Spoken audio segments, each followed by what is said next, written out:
Bismillahirrahmanirrahim. Assalamualaikum warahmatullahi wabarakatuh. Hamdan wa syukran lillah, salatan wa salaman ala rasulillah. Ashhadu an la ilaha illallah wahdahu la syarika lah, wa ashhadu anna Muhammadan abduhu wa rasuluh la nabiyya ba'dah.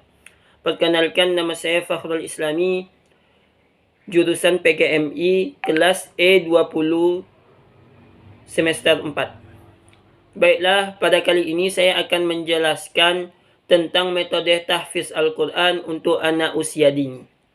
Allah Subhanahu wa Ta'ala telah berfirman di dalam surah Al-Hijr. Apa kata Allah Ta'ala? Bismillahirrahmanirrahim. Inna nahnu nazzalna dzikra wa inna lahu lahafizun. Sesungguhnya kami telah menurunkan Al-Quran untuk diingat. Wa inna lahu lahafizun, dan sesungguhnya kami telah menjaga kemurniannya. Jadi Al-Quran itu telah Allah jaga kemurniannya dari semenjak zaman Nabi Muhammad sallallahu alaihi wasallam, kemudian zaman para sahabat, zaman Khulafa'ur Rasyidin, kemudian zaman tabi'ut tabi'in, hingga zaman kita sekarang. Allah Ta'ala masih menjaga kemudian Al-Quran hingga akhir zaman nanti. Ini adalah janji Allah. Allah akan menjaga kemurnian Al-Quran dari zaman Nabi Muhammad hingga akhir zaman nanti. Kemudian di sini Allah katakan, sesungguhnya kami telah menurunkan Al-Quran az-zikra, untuk diingat. Jadi Al-Quran itu bukan hanya sebagai pajangan saja, tetapi sebagai sesuatu yang harus kita ingat, sebagai sesuatu yang harus kita pedomani, sebagai sesuatu yang harus kita amalkan, kemudian sebagai sesuatu yang harus kita ajarkan. Kata Nabi Muhammad sallallahu alaihi wasallam, khairukum man ta'allama al-Quran wa 'allamahu. Sebaik-baik kalian adalah orang yang mempelajari Al-Quran wa 'allamahu, kemudian mengajarkannya kembali. Kembali ke topik kita tadi, metode tahfiz Quran untuk anak usia dini. Kenapa anak usia dini? Kenapa menghafal Al-Quran dimulai dari usia dini? Karena sesungguhnya anak ketika masih dini, ketika masih kecil, itu otaknya masih fresh.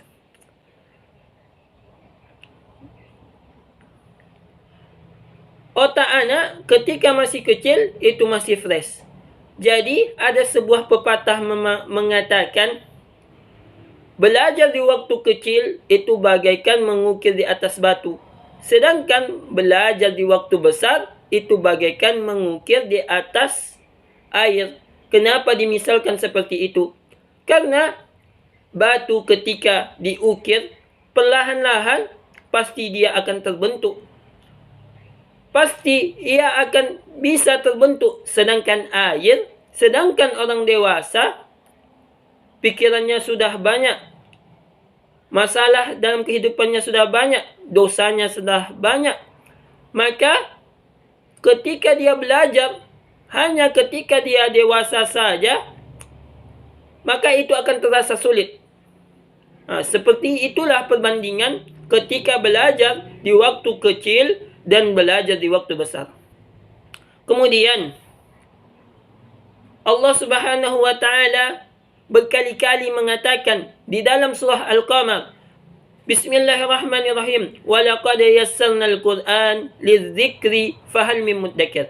Sesungguhnya kami telah menurunkan, wa laqad yassarna al-Quran, sesungguhnya kami telah memudahkan Al-Quran lidzikri, untuk diingat, fahal min muddakir, adakah orang yang mengambil pelajaran?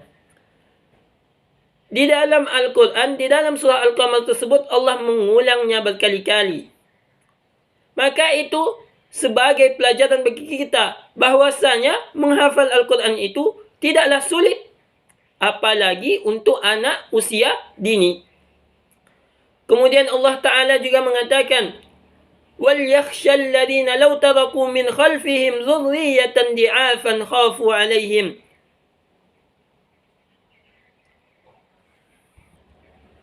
Apa kata Allah Ta'ala? وَلْيَخْشَ الَّذِينَ لَوْ تَرَكُوا مِنْ خَلْفِهِمْ ذُرِّيَّةً ضِعَافًا خَافُوا عَلَيْهِمْ فَلْيَتَّقُوا اللَّهَ وَلْيَقُولُوا قَوْلًا شَدِيدًا. Kata Allah, dan hendaklah takut kepada Allah orang-orang yang seandainya meninggalkan di belakang mereka anak-anak yang lemah, yang mereka khawatir terhadap mereka, terhadap kesejahteraan mereka. Oleh sebab itu, hendaklah mereka mengucapkan perkataan yang benar. Kemudian, apa saja metode yang bisa kita gunakan ketika menghafalkan Al-Quran untuk anak usia dini? Metode yang pertama adalah metode talqin. Kita mengajarkan anak menghafal Quran dengan metode ini adalah dengan cara membacakan terlebih dahulu ayat-ayat yang akan dihafal secara berulang-ulang kali hingga anak menguasainya, dan setelah anak menguasainya baru kita pindah ke ayat selanjutnya. Kemudian metode yang kedua adalah metode talqin dan mendengarkan rekaman. Metode ini guru hanya membacakan ayat tersebut satu kali. Kemudian anak diperdengarkan murattal Quran dari syekh-syekh yang terkenal berulang kali hingga anak tersebut dapat menguasai dan menghafalkan ayat yang mau dihafal tersebut. Kemudian metode tahfiz Quran untuk anak usia dini yang ketiga adalah metode gerakan dan isyarat. Cara menghafal Quran dengan metode ini dipelopori oleh Ayah Husain At-Tabatabai yang berhasil menjadikan anaknya ahlul Quran sejak usia 6 tahun. Metode ini cocok untuk anak yang mempunyai daya konsentrasi pendek dan tidak bisa diam. Metode ini menarik bagi anak yang kurang tertarik dengan lafaz-lafaz yang sedang dihafal. Sebagai contoh, penggunaan metode ini adalah guru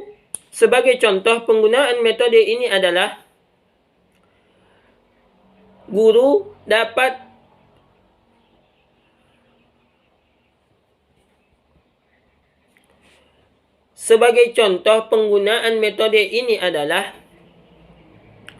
ketika misalnya menghafalkan ayat wa aqimus shalah wa atuz zakah warka'u ma'ar raki'in. Maka ketika guru mengucapkan wa aqimus shalah, kemudian guru memberikan isyarat seperti takbir.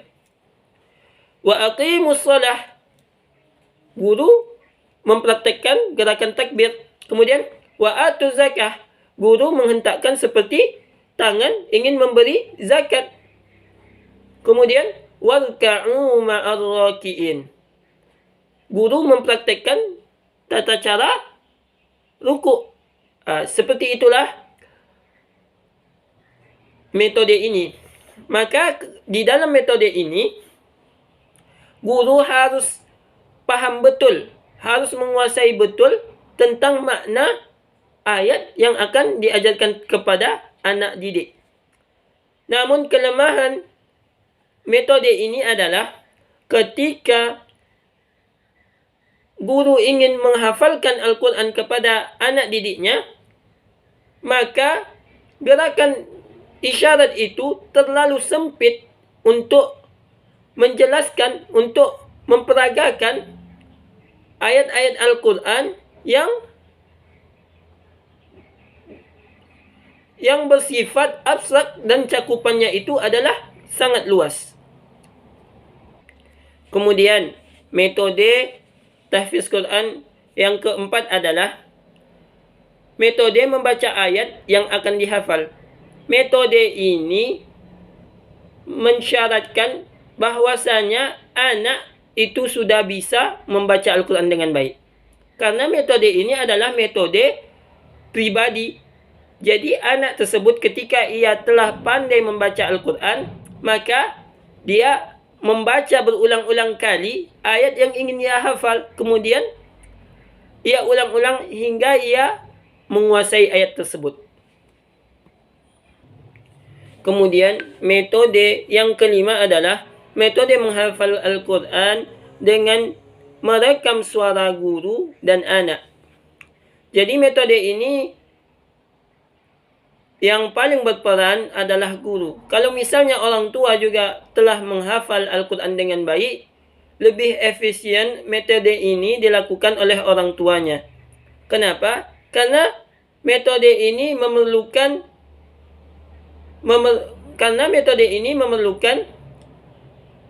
keaktifan orang tuanya.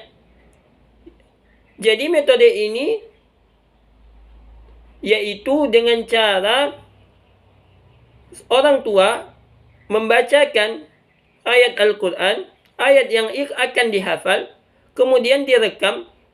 Setelah itu disuruh anak mengulangnya dengan posisi bahwasanya rekaman tersebut masih berjalan.